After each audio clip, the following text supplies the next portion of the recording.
Nginibingelele ngani zakwethu kuzo zonke indawo la kuhamba kufinyelela khona lo mbukiso mawuqala nje ukuba nathi ungakhohlwa ukusubscribe. Namhlanje sikuphathele udaba likaPenny Ntuli njengoba bese sasho phambilini ukuthi kwenzakaleni kuyena. Njengoba kuye kwavela emaphepheni edlule ukuthi useyashiya kweGagasi. So lapha sithole enye amavidiyo akhe lapha echaza khona eyikhulumela yena echaza lonke udaba ukuthi kwenzakaleni, inkinga zakhe iqale kuphi zaya kuphi. Kepha ngaphandle kokukhuluma kakhulu nokwanda ngomlomo nje, ase ukufakela video yakhe uyizwele ukuthi uthini, then bese uyaphawula wena comment section, ushare, ulike, usubscribe kuyo channel ekuthulela indaba zinjengoba zinjalo, zingafudunyezwanga, uyizwele inkosazana yakaNtuli ichaza. But ngithe ake ngithathe leli thuba yazi ngiphefumule ngoba sekaningi amaphepha ebhala ngegama lami ukuthi ngilaxaza umsebenzi.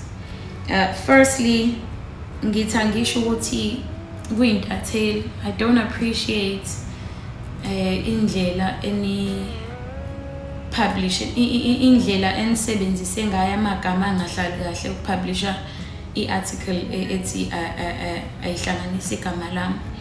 Igama lokulaxaza nilisebenzisile nike nangibeka ngoba siyaso ukuthi yini ukulaxaza akusikhona nje ukushiya kahle. But ke nike nangibeka njengomuntu ongenawo, ngiyabonga, umuntu onga appreciate, umuntu nje othi nje like uyafokofisa yabo asenendaba. But then I understand you do anything to sell a story, and it's part of your job. Your job is to not care about my feelings abantu. Your job is to get the story out first. So I understand the nature of your job. So yeah. So before I get to the actual story, but I also know again I'm a paper, you know, I've done a lot of good. But ke izinto ezinhle akujwayele ukukhulunywa ngazo. Kuhamba lezi engathi izimbi noma engabekeka engathi izimbi. Kukaningi ngenza izinto ezinhle kodwa angakaze ngiyifice ephepheni. But then again I keep saying I understand it's the nature of your job. Yeah. So kuzoba nama pauses kancane because I need to collect myself. Okay, I come back. So to confirm the rumors, akhona manje ukuthi ngiyashiya emsebenzini. Yebo ngiyashiya. We in the radio industry every year, you know, it's always time to renew contracts. So bese kufika isikhathi sokuthi se renew ama contracts. And bebe ngibuyisa, very grateful. You know, so long as I'm on air, so long as I'm on the platform and I'm able to talk to my listeners, it's fine. So base beyasho uPenny siyakubuyisa in the new season. Uzokwenza luphu uhlelo. Bengizokwenza uhlelo la ngo Sunday 1 to 4. I did not mind. But inkinga ngakumina iqale sebesho ukuthi because ngitheme ngibala imali i-show iyodwa since bebenginika i-show eyodwa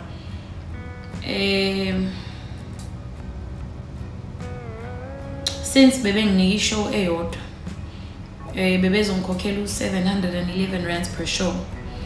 Okutheme ngithi ngiyabala ngaphuma nokuthi shoot ngizohola u2800 rands ngenyanga. Ngike ngazizwa ngidelelekile.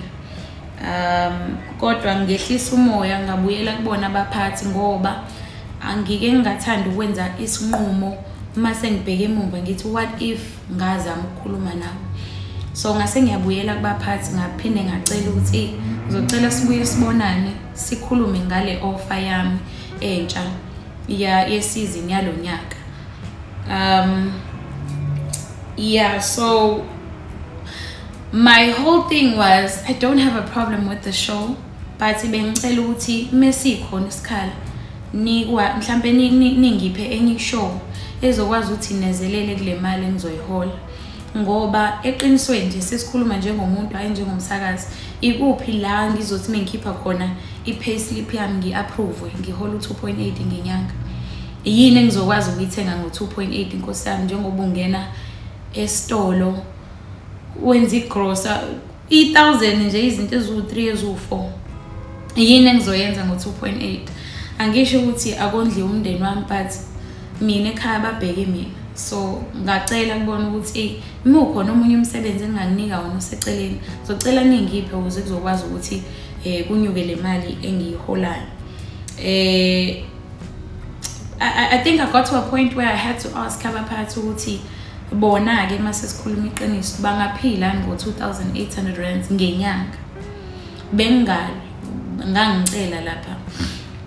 So umphathi wami okuyena uline manager wami u-Ayanda Milansi okuyena ophethe abasakazi sithe mesikhuluma kwama negotiations wase yasho ukuthi Penny, I think you know you can check other things ongazenza kahle kahle be suggest ukuthi angibheke ezinye izinto engingazenza other than i-radio, other than being behind the mic, other than being on air. Wathi ngingabheka like khona izinto behind the scenes. Angisho kabi kodwa ke into ayiphefumulile ngalesa sikhathi ukuthi I should check other things engingazenza. Not for extra money. I think lapha bese khulumela the whole career yami as a radio presenter ukuthi awubheke ezinye izinto.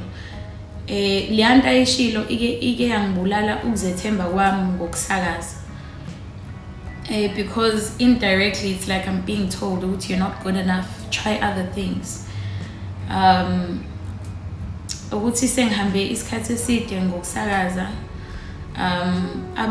abantu ekade sikhula nabo kulezi zinto ze radio bayazi Nkosi yami ukuthi radio ngiyithanda kangakanani and yeah. Okay. So ngibese ngithatha isinqumo sokuthi ngibacela ukuthi ningabe nisayivuselela icontract yami kulonyaka. Angiyekanga ngoba mhlambe khona ongcono ngikutholile, angiyekanga ngoba ngithanda, angiyekanga ngoba khona amadlela ahlaza sengiwatholile cha. Ngiyeke ngoba imali bese ngizonikwa yona binganele ukuthi ngingakwazi ukuthi ngiyiphilise. Also umuntu owazi mina Nkosi yami uyazi ukuthi ngikuthanda kanjani ukusakaza. Mina singathi sihamba dlala i-radio ngehlisa ingoma ngisakaza. And umuntu owazi mina uyazi ukuthi Gagasi ngilithanda kanjani and it's one company ebengingayitshela ukuthi ngizofika la ngithi ngifuna ukushiya khona.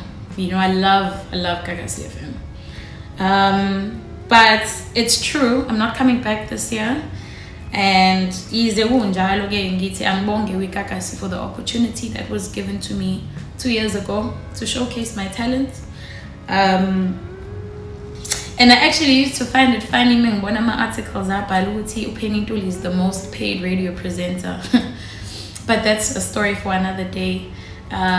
I also hope kubantu engiye ngibasize mhlambe ngemali bazobona ukuthi ngisuke ngisiza ngoba ngithatha ephaketheni lami nginayo ngaleso sikhathi, hayi ukuthi khona imali ephathekayo engiholayo. Mengacela imali eningi emsebenzini but bengicela ukuthi bangiholela imali engizokwazi ukuyiphilisa ngayo. Hayi ukuthi ngiphakeme noma ngizibukela phezulu but into ebengiyicela ukuthi please at least value me. Yeah. I had a long conversation nobhutwami nomndeni sathi mesikhuluma before kuphuma ama articles sathi mesikhuluma wathi sis dadwethu ngicela uhambe futhi ungali ngoba mina ekhaya ngafundisa ukuthi isihlahla asinyela.